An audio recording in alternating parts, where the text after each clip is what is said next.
Have you ever planned something important and then done absolutely nothing about it? A project, a goal, something you really wanted to do, and days passed, then weeks, then months, and it still has not started.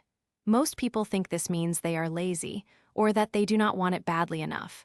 But that is not what is happening. There is a very specific cycle happening inside the brain that is keeping you stuck. And once you understand it, everything about why you procrastinate will finally make sense. A researcher named Pychyl spent decades studying procrastination, and he found something that surprises most people. Procrastination is not a time management problem. It is an emotion problem. Here is what that means.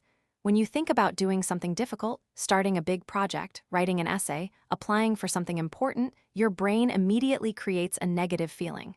Maybe anxiety, maybe self-doubt, maybe the fear that the result will not be good enough. And your brain does not like that feeling, so it escapes.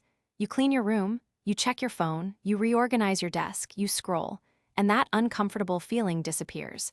And in its place, you feel relief. That relief feels good, and the brain remembers that.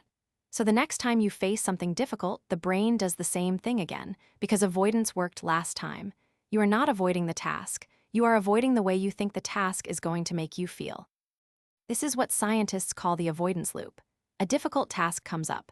The brain creates a bad feeling. You avoid the task to escape that feeling. You feel relief, and the brain learns avoidance equals relief, so it does it again, and again, and again.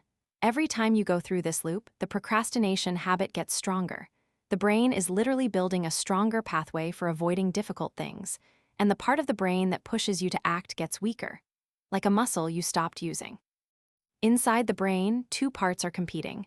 The amygdala, the brain's alarm system, sees the difficult task as a threat. It says, "Do not do this. Avoid it." And the other part tries to shut that alarm down and get you moving. When you procrastinate, the alarm system wins, every single time. Now here is where it gets interesting. Your brain does not let you sit doing nothing because doing nothing creates guilt. And guilt is another bad feeling it wants to avoid, so it disguises the avoidance as something useful. The first disguise is perfectionism. You tell yourself, "I will start when I am ready, when the time is right, when I know enough." But research has shown that people who are more perfectionist actually do less. More perfectionist professors publish fewer papers than their less perfectionist colleagues, because perfectionism stops you from starting. And if you never start, you can never fail. The second disguise is productive procrastination. This is the sneakiest one, because you feel busy, you are researching, planning, organizing, but the actual task, the one that really matters, has not moved an inch. Your brain swapped a scary task for a safer one that still feels like progress, but it is not. So how do you break this loop? The answer is simpler than most people expect. Just start, not finish, not do it perfectly, just start, even for just 5 to 10 minutes. Because the dread you feel before starting is almost always much worse than actually doing the thing. Pychyl proved this in a study. He followed students in the days before a deadline. They all procrastinated. They all had excuses. "I work better under pressure. I will feel like it tomorrow." But when the deadline forced them to start, not one of them said they were glad they waited. Every single one said the task was not as bad as they thought. There are two simple steps to break the loop. Step 1, name the feeling. When you notice you are avoiding something, ask yourself what you are feeling. Just naming the emotion moves you from your emotional brain back to your thinking brain.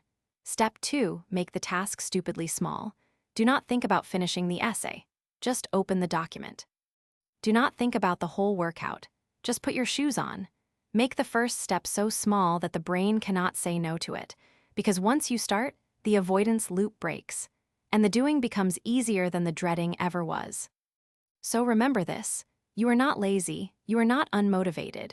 Your brain built a habit of avoiding hard things because avoidance felt safe. And every time you avoided, that habit got stronger. But the loop can be broken.